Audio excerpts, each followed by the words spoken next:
In the name of God, the most gracious, the most merciful, all praise is due to God, and may His peace and blessings be upon His messenger, His family, His companions, and all those who follow them with righteousness. Dear speakers, participants, and listeners, peace and God's mercy and blessings be upon you. I would like to start by wishing you and your families the best of health and safety in these difficult times. It is my great pleasure to participate in this important conference organized by Imam Abdessalam Yassine Foundation. The topic of the conference is very timely, and the context is significantly related to the current global crisis. The purpose of my speech, titled More Leadership in a Turbulent World Towards a Humanity-Centered Paradigm, is to understand the global responses to the current moral crisis and to propose a paradigm for a moral revival that puts humanity at the center of the universe and charts a pathway to attain moral excellence for the Earth inhabitants. This speech will address the global responses to the various moral issues from three perspectives: an intergovernmental response, as represented by the United Nations Universal Declaration of Human Rights; a non-governmental response, as proposed by the Parliament of the World's Religions Declaration toward the Global Ethic; and an individual response, as proposed by Imam Abdessalam Yassine's Humanity-Centered Paradigm. First, the perspective of the Universal Declaration of Human Rights. The creation of the United Nations represented the last hope for a world torn by vicious wars, relentless fascism, and the dark specter of nuclear weapons. The efforts of the post-war winners to model immoral behavior for the rest of the world produced the Universal Declaration of Human Rights that was adopted in 1948 by the United Nations member countries. The philosophical and moral foundations of this declaration were grounded in the fundamental idea that human lives can and should have value, and that they acquire value only through purposive, voluntary actions. The declaration was ratified in France, the birthplace of rational enlightenment, whose central aim was the use and celebration of reason, the power by which humans understand the universe and improve their own condition.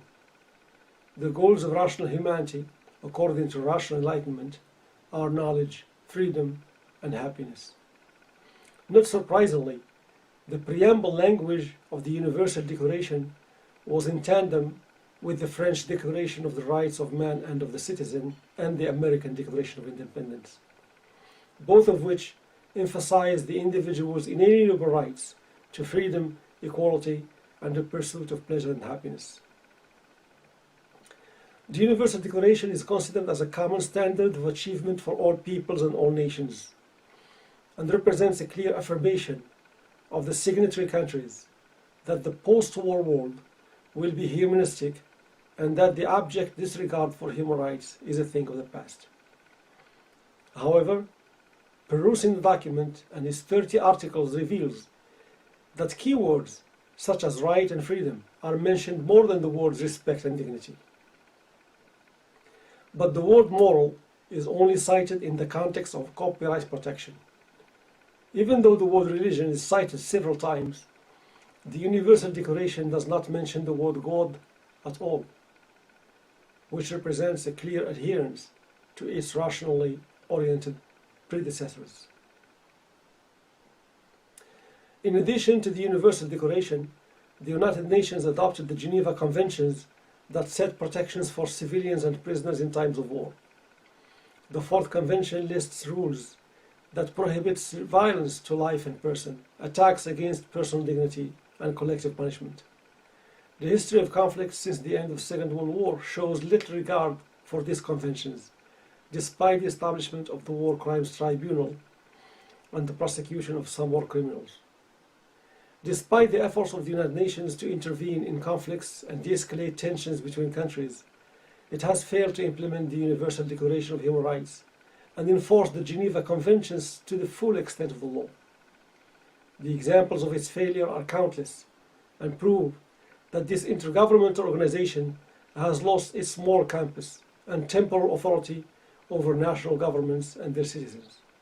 In addition, the United Nations does not offer a moral framework for a humanity that struggles with scourges of corruption, savage capitalism, moral decadence, and despair. The second perspective is the declaration toward the global ethic. Amid the United Nations' timid reaction to major conflicts and wars, for example in Bosnia and Rwanda, where the United Nations was largely reduced to a bystander role, thousands of representatives from world religions gathered in 1993 to approve a declaration toward the global ethic. The event was organized by the Parliament of the World's Religions, a grassroots and non-governmental coalition which issued a strong condemnation of the violence against humanity and violence against the environment, and proclaimed its members' commitment to equal rights and care for the nature. The concept of a global ethic was first introduced by the German scholar Hans Kong in 1989 to denote some common and perennial moral values and ethical standards that are shared by the different faiths and cultures across the world. The proponents of the global ethic argue that it is not a new religion, despite having its principles deeply rooted in world scriptures. For example, they believe that the golden rule of treat others as you would like to be treated is found in every belief system and humanistic philosophy, and should be the foundation of peace and morality in the world. In addition, there are many other moral values and ethical standards which are shared by all faiths and belief systems, like respect of human rights, love and compassion, justice, care and sharing, environmental protection, honesty, integrity, accountability and moderation, which all form part of the global ethic. The global ethics response to the modern moral impasse represents a substitute to organized religions, doctrines and dogmas that were deemed obstacles towards a unified and active movement to shape the moral future of the world. The secular language of the Declaration is clearly visible in its reduction of religion to an ethical and moral minimum that is common to all belief systems. Even though the document refers to morality and ethics from a religious perspective, the word God was mentioned only once in the Declaration, and it was cited merely in a worldly context. Nowhere in the document is there any reference to afterlife or humanity's ultimate meeting with God in the hereafter, which falls in line with the growing secularization of world religions except in Islam and the increasing rationalization of matters of faith. Since the publication of the Declaration toward the Global Ethic, the Parliament of the World's Religions has published a sequel, a call to our guiding institutions to reiterate the same message while targeting various sectors of society. In the ensuing years, the global ethic was sidelined in favor of creating bridges between religions through interfaith dialogue and addressing current issues affecting the world, such as education, peace, and science. The efforts to disseminate a global ethic have also been hampered by the same forces that mitigated the implementation of the United Nations Universal Declarations and Conventions. The third perspective is Imam Abdessalam Yassine's humanity-centered paradigm. Authenticity and purposing are at the core of Imam Yassine's humanity-centered paradigm. The authenticity of his intellectual legacy is not limited to his unequivocal denunciation of a modern world bereft of justice, equality, and humanity, but goes beyond that to propose a methodology for improving the human condition based on shared morals and values. He also put forward the new covenant of brotherhood and sisterhood that can create a platform for cooperation and help mitigate the nefarious influence of competitiveness on the social and economic order. He wrote that behind the bright luster of the modern civilization lies the reality of human suffering caused by poverty, drugs, crime, and fear. The new covenant is a social and economic contract that puts humanity at the center of every policy, strategy, or endeavor. He stated that, contrastingly, The logic of the marketplace is based on harshness, calculations, greed, profiteering, and trampling labor rights. To achieve this covenant, he called upon people of goodwill to save the world, guide it to the right path, help the needy, and provide shelter to the refugees. With enough support from such people, the covenant can save humanity from the perils of war, savage capitalism, and environmental destruction. Purposing in Imam Yassine's humanity-centered paradigm is at the core of his message and 4-decade-long work to implement it in the real world. He wrote that our glide tidings message to humanity is that we are humans, not half animals, nor ape descendants, and we will be resurrected after death for a subsequent eternal life. He denounces the globalization's efforts to jam in a wake-up call for humanity that would remind it of its destination in the afterlife. He further offers a lengthy critique of the Western philosophies that reduce humans to their rational, physical, and psychological abilities while neglecting their spiritual and religious needs. According to Imam Yassine, the purpose of humanity, for which it was created, is to be a bearer of a divine message of faith, compassion, and preparation for the hereafter. The core of his purpose in discourse is that our role on this planet as entrusted viceroys is to manage it with care, non-violence, and leniency. He indicated that from the beginning to the end of our mandate, care and compassion should rule over humans and things, echoing the prophetic tradition that God is forbearer and loves forbearance in all matters.